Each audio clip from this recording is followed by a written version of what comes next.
আমার নামে লিখে রাখেন, বিএনপি এই সনদ বাস্তবায়ন করবে না।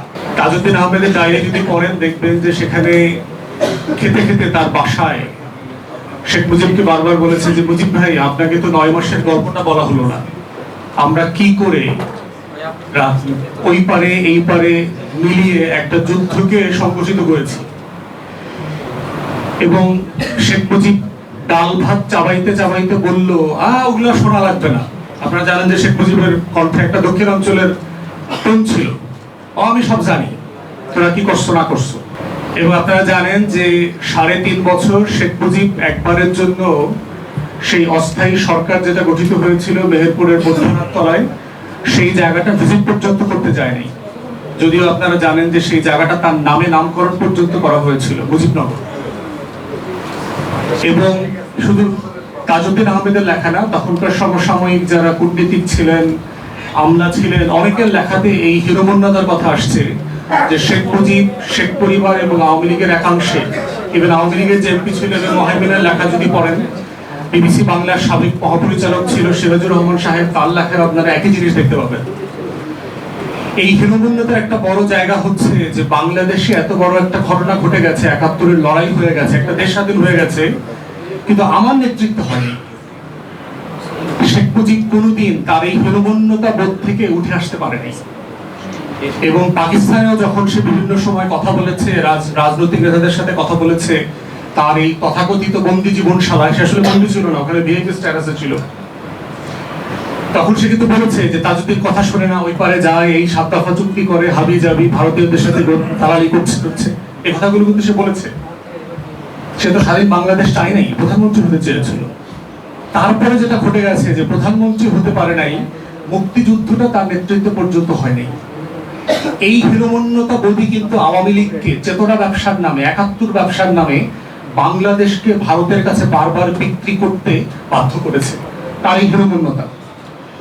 এবং হিস্ট্রিতে আমরা দেখেছি যে এই হীনমন্যতা বোধ বিএনপির মধ্যে তারা বারবার প্রমাণ করেছে।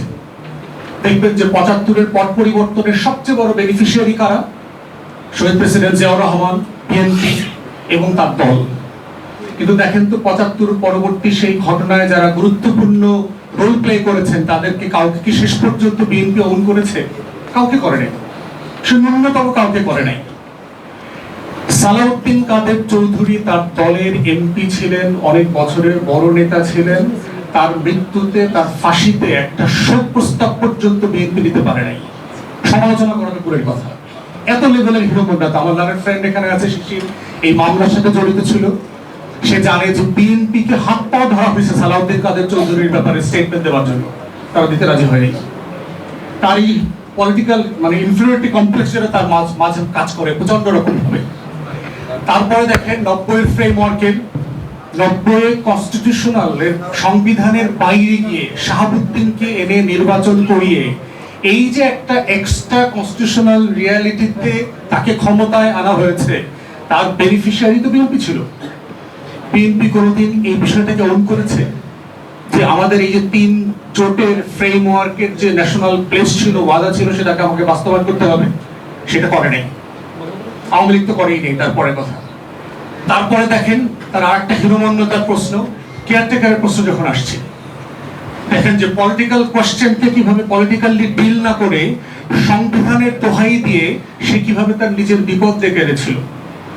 তখনকার প্রধানমন্ত্রী মরহুমা বেগম জিয়ার একটা বিখ্যাত স্টেটমেন্ট আছে যে পাগল আর শিশু ছাড়া কোনো নিরপেক্ষ ব্যক্তি নাই।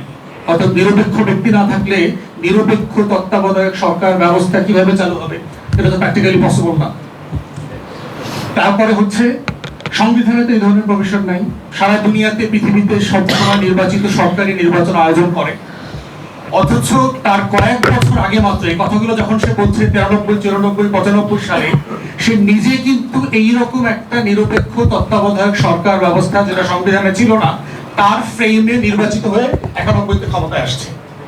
তো যেই প্রসেসের সে বেনিফিশিয়ারি, সেই প্রসেসকে সে স্বীকার করে না, ওন করে না, এবং পাবলিকলি সংবিধানের দোহাই থেকে হিউমিলিয়েট করে। এই কালচার বিএনপির ভিতরে ইনগ্রেইনড হয়ে আছে এবং রিপিটেডলি সেইটা করে গেছে আমাদের পলিটিক্যাল হিস্ট্রিতে। এবং এটা আমরা এতবার দেখেছি যে মনে হচ্ছে যে বিএনপি মানে অ্যাডিক্টেড হয়ে গেছে একই কাজটা, একই ভুলটা সে বারবার করতে।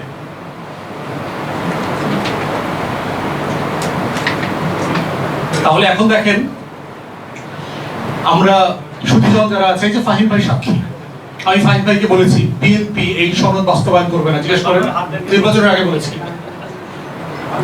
নির্বাচনের আগে কমিশনের মিটিং চলা অবস্থা আমি ফাহিম ভাইকে বলেছি বাংলাদেশের যত সিভিল সোসাইটি মেম্বাররা আছে না, খুবই আশাবাদী, রেভলিউশনারি, এইটা হয়ে যাবে সেইটা হয়ে যাবে, আমি বলছি আমার নামে লিখে রাখেন বিএনপি এই সনদ বাস্তবায়ন করবে না। সুজনের মজুমদার ভাইকে বলছি, শহীদুল আলম ভাইকে বলছি, ক্রিকেট, ওনারা আমাকে নিয়ে হাসাহাসি করতো, তুমি বেশি এই সেই রেভলিউশনারি কথাবার্তা বলো, বলো এবার situation has changed, such an upsurge happened, so it cannot be undone। কিন্তু বাস্তবে তাই হচ্ছে, কারণ আমি এই পার্টির নেতাদের ডিএনএ আমার কাছে খুব পরিষ্কার, হিস্টোরিক্যাল ডিএনএ, এবং তারা এই ধরনের জাতির সাথে বেট্রায়াল নতুন করে করে নাই, বারবার করেছে, পলিটিক্যাল হিস্ট্রিতে আছে এটার মধ্যে। তাহলে এই যে এখন একটা যে প্রশ্নটা আসছে, এই প্রশ্নটার ব্যাকগ্রাউন্ডে হিস্ট্রিটা জানা এই কারণে জরুরি, কারণ বিএনপি অথবা আওয়ামী লীগ বাই ডিফল্ট এই কাজটা নতুন করে করছে না আমার জাতির সাথে। আমার জাতির যেহেতু গোল্ডফিশ মেমোরি আছে, আমরা বারবার ভুলে যাচ্ছি, মনে হয় এইবারই প্রথমে ঘটনাটা ঘটছে। না, it happened many a Times in the past, বারবার ঘটেছে এই জাতির সাথে, এবং এই জাতির তরুণরা বারবার রক্ত দিয়ে দেয়ালে দেয়ালে আখরে আখরে আবার পলিটিশিয়ানদেরকে মনে করিয়ে দিয়েছে যে আমরা রক্ত দিয়ে আপনাদেরকে মনে করিয়ে দিচ্ছি, ইট ওয়াজ ইউর ন্যাশনাল প্লেজ। এবং দেখেন জুলাই জাতীয় সনদ আমরা যারা স্বাক্ষর করেছি, অঙ্গীকারনামায় লেখা আছে যে আমি আদালতে অথবা অন্য কোনো ফ্রেমে এই অঙ্গীকারনামায় এটা ওয়াদা করছি যে এই সনদকে আমি চ্যালেঞ্জ করব না। দেখেন আমার ল্যাবের ফ্রেন্ড শিশির গতকালকে বলেছে, গুরুত্বপূর্ণ প্রত্যেকটা সংস্কারকে সে চ্যালেঞ্জ করেছে আদালতে, ব্যাকডোর দিয়ে করছে। ভাবখানা এরকম যে আমরা whole nation is a bunch of idiots, we simply do not understand their backdoor palace politics।